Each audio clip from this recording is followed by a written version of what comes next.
لاہور کی احتساب عدالت نے پرائیویٹ پراپرٹی کیس میں ایڈیٹر ان چیف جنگ اور جیو میر شکیل الرحمان سمیت تمام ملزمان کو باعزت بری کر دیا۔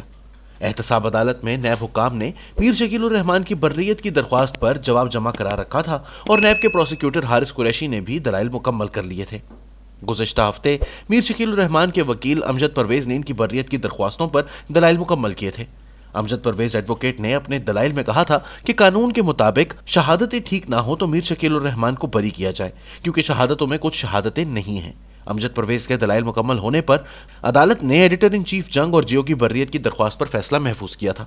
احتساب عدالت نے آج اپنا فیصلہ سناتے ہوئے جنگ اور جیو کے ایڈیٹر ان چیف میر شکیل الرحمان کو اس کیس میں باعزت بری کر دیا۔ عدالت نے اپنے فیصلے میں یہ بھی لکھا کہ میر شکیل پر جو الزامات تھے ان سے بھی انہیں بری کیا جاتا ہے اور جو چیزیں تحویل میں ہیں وہ میر شکیل الرحمان کو واپس کی جاتی ہیں۔ میر شکیل الرحمان نے 1986 میں لاہور کے علاقے جوہر ٹاؤن میں 54 کنال پرائیویٹ پراپرٹی خریدی۔ اس خریداری کو جواز بنا کر نیب نے انہیں 5 مارچ 2020 کو طلب کیا۔ میر شکیل الرحمان نے اراضی کے تمام دستاویزات پیش کی اور اپنا بیان بھی ریکارڈ کروایا، لیکن نیب نے 12 مارچ کو دوبارہ بلایا۔ میر شکیل انکوائری کے لیے پیش ہوئے تو انہیں گرفتار کر لیا گیا۔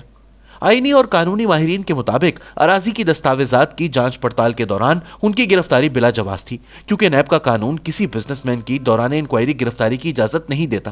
لاہور ہائی کورٹ میں 2 درخواستیں، ایک ان کی ضمانت اور دوسری برئیت کے لیے دائر کی گئیں۔ عدالت نے وہ درخواستیں خارج کرتے ہوئے ریمارکس دیے تھے کہ مناسب وقت پر اسی عدالت سے دوبارہ رجوع کر سکتے ہیں۔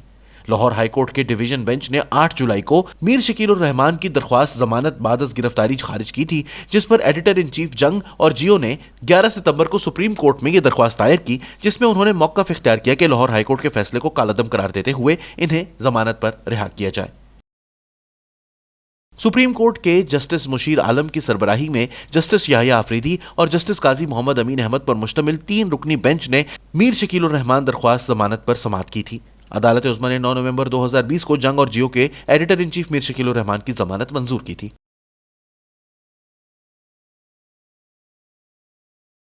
وزیر اعظم عمران خان ایک زمانے میں میر شکیل کے بہت قریب تھے۔ جنگ اور جیو گروپ پر اکثر ناقدین الزام لگاتے ہیں کہ یہ عمران خان کو لیڈر بنانے کی سزا بھگت رہے ہیں۔ حامد میر ہر چوتھے روز عمران خان کو اپنے پروگرام میں مدعو کیا کرتے۔ پاکستان کے کسی اور لیڈر کو اتنے مواقع 1 on 1 انٹرویو میں آسان ترین سوالات کے ساتھ نہیں ملے جتنے عمران خان کو دیے گئے، اور اس میں سب سے بڑا کردار جیو نیوز کا تھا۔ بدلے میں جیو نیوز عمران خان سے چھوٹے موٹے کام نکلوا لیا کرتا تھا۔ مثلاً اگر کسی حکومت پر جیو سپر کے لیے میچوں کے رائٹس کے لیے دباؤ ڈالنا ہو تو عمران خان صاحب کھل کر جیو سپر کے حق میں بیان دیا کرتے تھے۔ دونوں نے مل کر سیلاب زدگان کے لیے بھی اکٹھے مہم چلائی۔ تاہم 2014 میں عمر چیمہ کی ایک ٹویٹ کے بارے میں کہا جاتا ہے کہ یہ عمران خان اور میر شکیل کے درمیان وجہ تنازع بنی۔ یہ ٹویٹ ایک نامعلوم سیاستدان اور اسلام آباد کی ایک نوجوان خاتون کے درمیان جنسی تعلقات کا اشارہ دے رہی تھی۔ اس میں کسی کا نام نہیں تھا۔ تحریک انصاف کے اندرونی ذرائع کے مطابق خان صاحب نے تصور کر لیا کہ یہ ٹویٹ انہیں بلیک میل کرنے کے لیے کروایا گیا ہے، کیونکہ اس میں کسی کا نام نہیں لیا گیا تھا۔ عمران خان نے ایک پریس کانفرنس میں اس کا ذکر بھی کر ڈالا، جھلا کر بولے کہ اس میر شکیل نے مجھ پر ذاتی حملہ کروایا ہے۔ بس اس کے بعد عمران خان مسلسل جیو نیوز سے حالت جنگ میں ہے۔ 2014 کے دھرنے کے دوران یہ لڑائی اس حد تک بڑھ گئی کہ جیو نیوز کے دفتر پر متعدد مرتبہ حملے ہوئے، ان کے اینکرز پر حملے ہوئے۔ سلیم صافی کو اتنی دھمکیاں موصول ہوئیں کہ انہیں کسی بھی قسم کے نقصان پہنچنے کی صورت میں جوابی کارروائی کی دھمکی والا کالم لکھنا پڑا۔ حامد میر پر حملہ ہوا تو تحریک انصاف کے حامی ماننے کے لیے تیار نہیں تھے کہ انہیں گولی لگی تھی۔ حامد میر آج بھی اپنے جسم میں گولیوں کے خول لیے گھومتے ہیں اور تحریک انصاف کے کچھ حامی آج بھی مصر ہیں کہ ان پر حملہ ہوا ہی نہیں تھا۔ عمران خان کی جیو سے طلاق سے پہلے جنگ اور جیو گروپ اسٹیبلشمنٹ کا ناپسندیدہ گروپ بھی بن چکا تھا۔ ان کے اسٹیبلشمنٹ سے اختلافات اس وقت شدید ہو گئے جب حامد میر پر حملے کا الزام ان کے بھائی نے DGISI پر لگا دیا۔ جیو کی نشریات کئی دن تک تعطل کا شکار رہیں اور جیو ٹی وی کو شدید مالی نقصان اٹھانا پڑا۔ یاد رہے کہ اس وقت کی نواز شریف حکومت نے جیو کے خلاف مقدمے درج کروائے تھے اور خواجہ آصف اس کام میں پیش تھے، لیکن ناقدین الزام لگاتے ہیں کہ جیو کو کمپنسیٹ کرنے کے لیے اس وقت کی حکومت نے انہیں ٹیکس میں بھی مراعات دی۔ اس موقع پر وزیر اطلاعات پرویز رشید نے بھی حامد میر پر حملے پر گفتگو کرتے ہوئے کہا تھا کہ ہم غلیل والوں کے ساتھ نہیں، دلیل والوں کے ساتھ ہیں۔ کہنے والے تو یہ بھی کہتے ہیں کہ پرویز رشید آج تک اس جملے کا خمیازہ بھگت رہے ہیں۔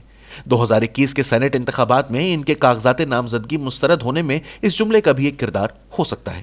2016 کے اواخر میں پیناما پیپرز پر کارروائی شروع ہوئی تو پاولو کویلیو کے ناول کی لائن کے مصداق کائنات کا ہر ذرہ نواز شریف کو اقتدار سے نکالنے میں جٹ گیا، کیونکہ ہمارے ملک کی سیاست کا سورج یعنی اسٹیبلشمنٹ یہ فیصلہ کر چکی تھی